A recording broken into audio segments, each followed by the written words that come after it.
Halo Sobat Satwa, balik lagi channel saya Dunia Satwa. Nah guys, hari ini saya sama Momo mau unboxing hewan baru yang baru aja datang ke rumah ini guys. Yaudah nggak usah pakai lama-lama, langsung aja kita meluncur, kita lihat hewannya apa guys. Langsung meluncur.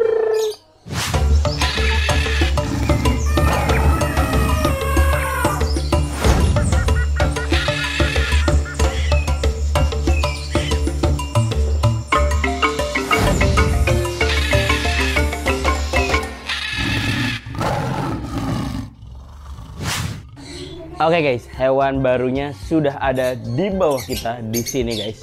Nah, ini mah hewan lama, ini si Momo nih. Mo, kamu masih banyak yang bilang kamu tuh katanya udah mati, Mo. Kamu masih sehat ya, Mo ya? Tas dulu dong, tas Mo. Tumben lu nggak mau tas dulu. Tas Mo, ya dia bengong. Mo, ini di dalam sini nih ada teman baru kamu, Mo. Teman barunya Momo itu, pokoknya kalian lihat sendiri deh kondisinya kayak gimana. Yuk, sini Mo, pindah dulu dong, woi, pindah dulu sayang. Nah, kamu di sini aja di paha dulu. Kita keluarin teman baru Momo, oke? Momo lihat ya, nih guys, kita unboxing bareng si Momo. Tar dulu, jangan Momo yang ngebuka. Bentar, kalem-kalem. Kita buka ya, Mo. 1, 2, 3, tuh guys. Nah, itu dia guys, teman barunya Momo. Ngapain lo? Lah, ikut masuk. Momo ngapain? Momo dodol. Nih Momo emang rese guys, kayak gitu guys dia guys. Momo nggak boleh. Mo itu anak orang. Kamu main betot aja, kagak boleh dibetot-betot, nggak boleh ditarik-tarik. Ini teman baru Momo, oke? Kita kenalan dulu ya. Momo nggak boleh nakal. Nakal papa marah, oke? Oh, mau dicium sama dia guys. Dicolek guys sama si Momo guys. Ini masih bayi guys. Mentalnya langsung ngedon gara-gara Momo nih. Tapi nggak apa-apa. Dia langsung kaget. Udah jatuh lagi guys kuncinya guys, benar. Nah, ini kita unboxing burung baru. Jenisnya adalah blue and gold. Makau, Momo, lu main betot-betot aja Momo. Itu ekor orang dodol. Parah sih Momo emang main ngebetot-betot aja. Momo masuk dah. Ayo dah. Dah Momo yang masuk, dia yang keluar. Dah. Nih, Momo kita tutup aja. Ayo masuk Mo. Momo biarin kita umpetin di dalam. Mau masuk Mo. Sana masuk. Tuh, ekornya Momo nggak muat guys kalau misal masuk box ini guys. Biarin dah dia main di dalam dah. Nah, ini burung baru, tapi kondisinya kalian lihat. Kondisinya plaker guys. Alias ngancurin bulu, alias kondisinya parah. Lu mau ngapain Mo? Tuh, digigitin sama dia guys. Si Momo ngamuk-ngamuk guys. Waduh, sebegitu kuatnya tuh burung paruh bengkok. Paruhnya itu sangat kuat banget sampai bisa ngancurin aluminium. Oke, balik lagi ke burung yang ini. Kalian lihat kondisinya. Tuh, kondisinya sayap patah, hancur. Ekor juga patah. Cuma nggak separah yang kemarin kita unboxing. Yang ini kondisinya masih, ya dibilang lumayan enggak, dibilang enggak lumayan. Pokoknya kayak gitu guys kondisinya guys. Ini bagian sayap, dia ngancurin sayap bagian dalam guys. Tuh. Jadi pada patah-patah semua. Weh, jangan terbang. Kamu kaget ya?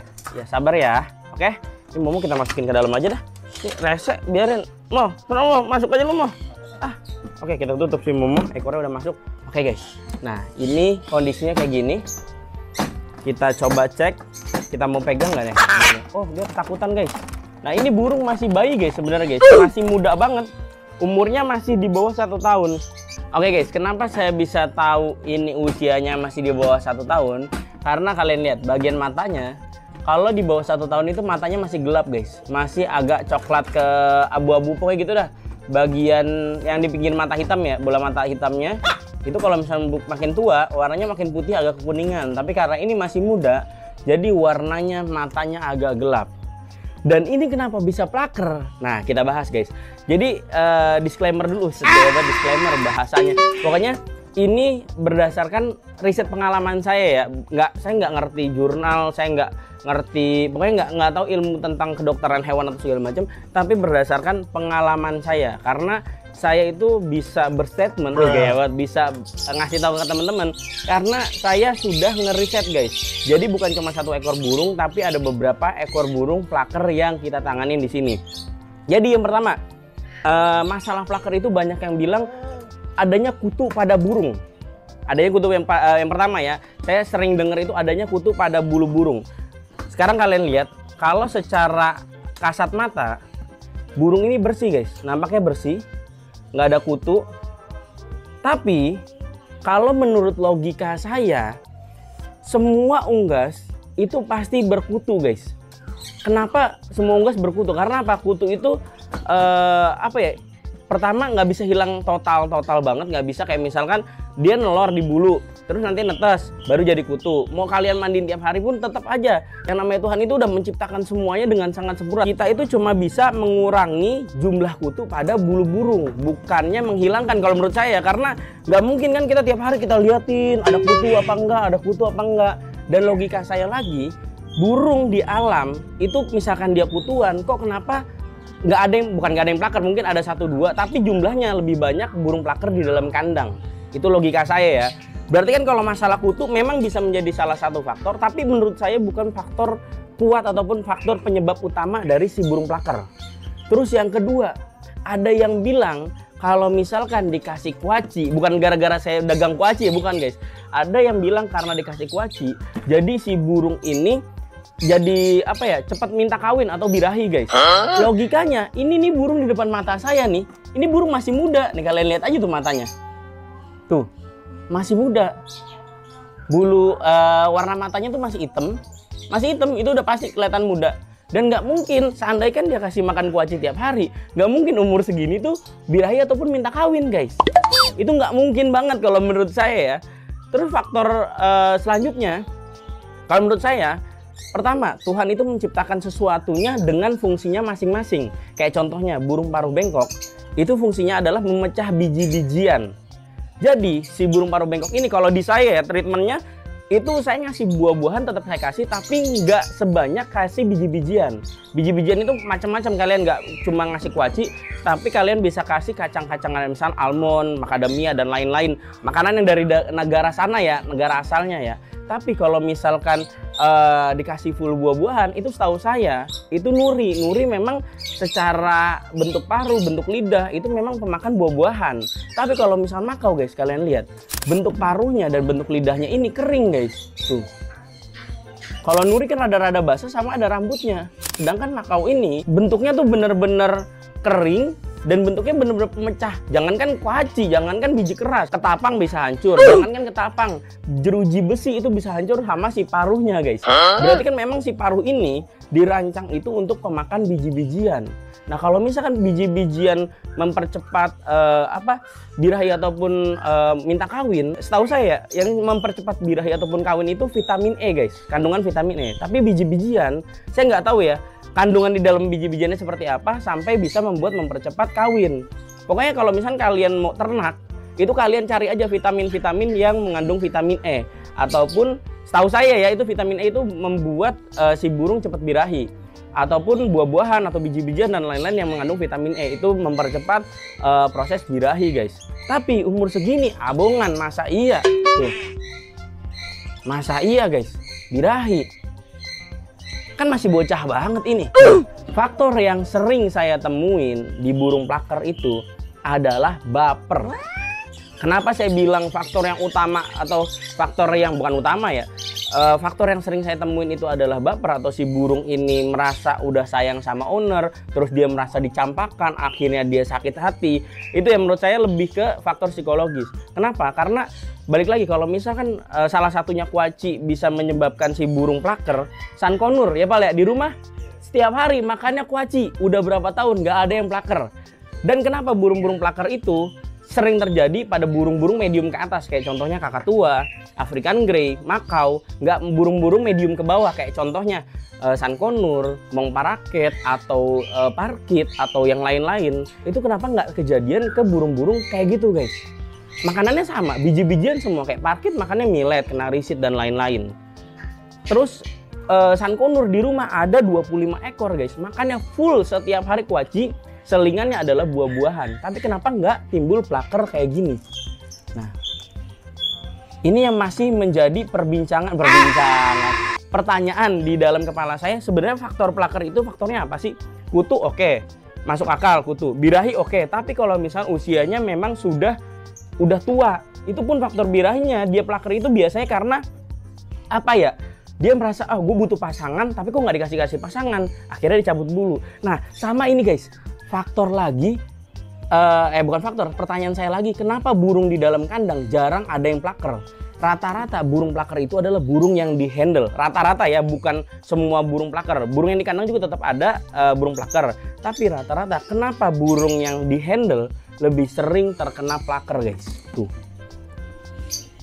Berarti kan kemungkinan besarnya adalah plaker itu karena memang gangguan kejiwaan dari si burung. Atau si burung ini merasa sakit hati. Ih anjir, kata kasarnya, ih anjir owner gua kok udah beda. Akhirnya dia nyambutin bulu, ngerusak sampai serusak ini guys. Tuh.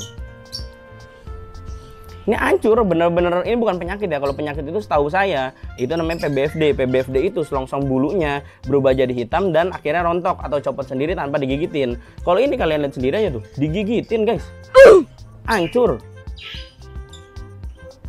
Dan rata-rata sering yang saya temuin burung-burung plaker itu yaitu burung dipelihara dari baby, terus over quality time, terus tiba-tiba si ownernya berubah tiba-tiba kayak misalnya sibuk kerja dan lain-lain. Nah itu rata-rata saya sering temuinnya itu. Kalau masalah kutu dan lain-lain sih ya saya jujur karena saya bukan tenaga medis, jadi saya nggak tahu di dalam si selongsong ini ada kutu atau enggak. Yang jelas kalau saya lihat dengan kasat mata atau mata telanjang itu saya ngeliatnya ya bersih tuh, nggak ada kutu, bersih lah, bukan nggak ada kutu ya, kutu pasti ada tapi bersih. Nah ini burung bakalan kita coba rapihin. Tapi yang saya masih bingung, lu masih bocah kenapa baper coy? Tapi ya balik lagi ya, burung paruh bengkok itu memang jenis burung yang sangat pintar banget. Dan dia juga sangat dekat banget sama si owner. Kenapa saya bisa bilang dekat? Karena kalian pasti yang udah pernah pelihara burung-burung paruh bengkok, kayak contohnya sankonur. Kalian belum nyampe rumah aja, tuh burung bisa tahu kalian udah deket rumah dan dia teriak-teriak guys. Itu sankonur. Atau burung-burung paruh bengkok lain tuh ketika kalian masih, misalnya jarak radius 100 meter nih udah mau nyampe rumah, itu ada aja, entah itu teriak, entah itu goyang-goyang, entah itu apa, excitednya seperti itu. Itu burung paruh bengkok. Jadinya kalau kalian pelihara burung paruh bengkok, saran saya jangan ngebuat mereka tuh baper. Jangan naruh hati sama mereka, dan jangan sampai mereka udah naruh hati sama kalian terus kalian campakkan, akhirnya plaker. Kenapa saya bisa bilang kayak gitu? Karena Momo juga pernah plaker dan alhamdulillah sembuh. Kalau Momo waktu itu plakernya di bagian dada guys, dan sekarang tuh udah total beres.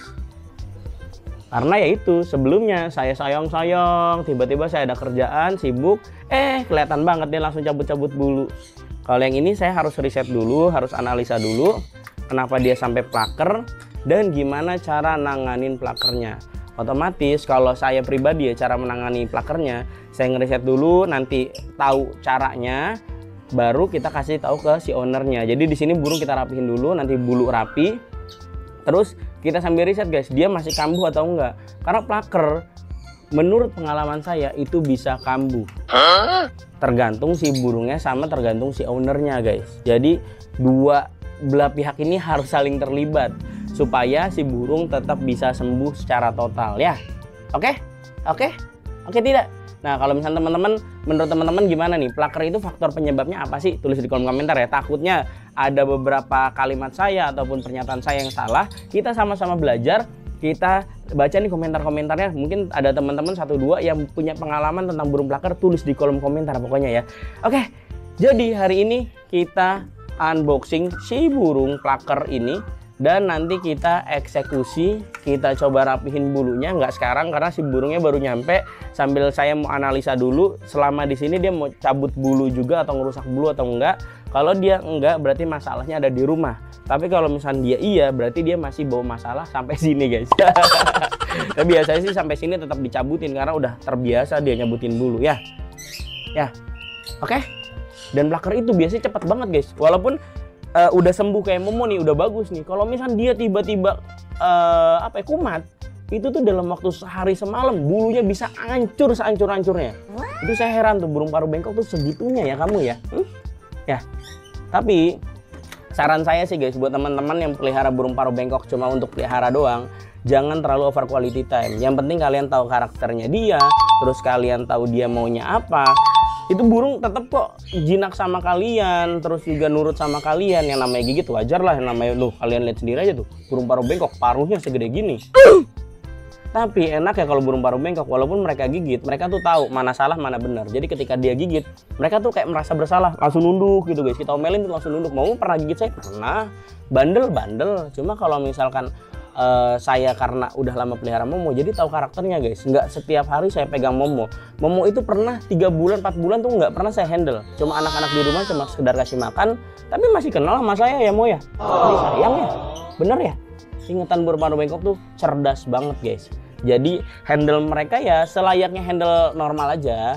Tapi kalau misalnya kalian punya waktu lebih, dan pasti waktu lebihnya itu terus-terusan kayak gitu, atau waktu kosongnya terus deh, kalian mau sayang-sayang tiap hari, kayak mau kalian quality time over juga nggak jadi masalah. Yang penting kalau menurut saya burung parung bengkok itu yang paling penting adalah mendidiknya. Bukan masalah quality time-nya tiap hari atau segala macam. Quality time penting, tapi kalau lebih penting itu mendidiknya. Jadi kasih tahu mana salah mana bener, itu doang sih ya Mo ya. Nah, dia kalau udah ngeliat kuaci rese dah. Ayo mau dihancurin nih kemasannya nih. Ini kita geser dulu guys. Oke, sini Mo, keluar dulu. Banyak teman-teman yang nanyain Momo, sini, ayo. Nah, alhamdulillah Momo sehat, terus juga Momo banyak teman di sini. Saya juga banyak belajar dari burung-burung yang bermasalah kayak gini. Tuh. Jadi kita pelihara burung itu bukan cuma burung yang bagus yang mulus, tapi kalau misalnya burung-burung kayak gini, itu harus tetap disayang, harus tetap dirawat, dan harus tetap dipelajarin guys. Supaya nanti ke depannya kalau misalnya ada masalah-masalah kayak gini lagi, saya ataupun teman-teman bisa juga menangani sendiri di rumah guys. Oke guys, pokoknya jangan lupa di like dan di share kalau misalnya kalian suka konten ini, dan wajib banget untuk kalian subscribe channel Satwa supaya kita bisa membuat konten lebih seru dan informatif tentunya buat teman-teman semua di rumah. Saya sama si burung plaker ini dan si Momo mohon pamit, sampai jumpa konten berikutnya. Bye bye.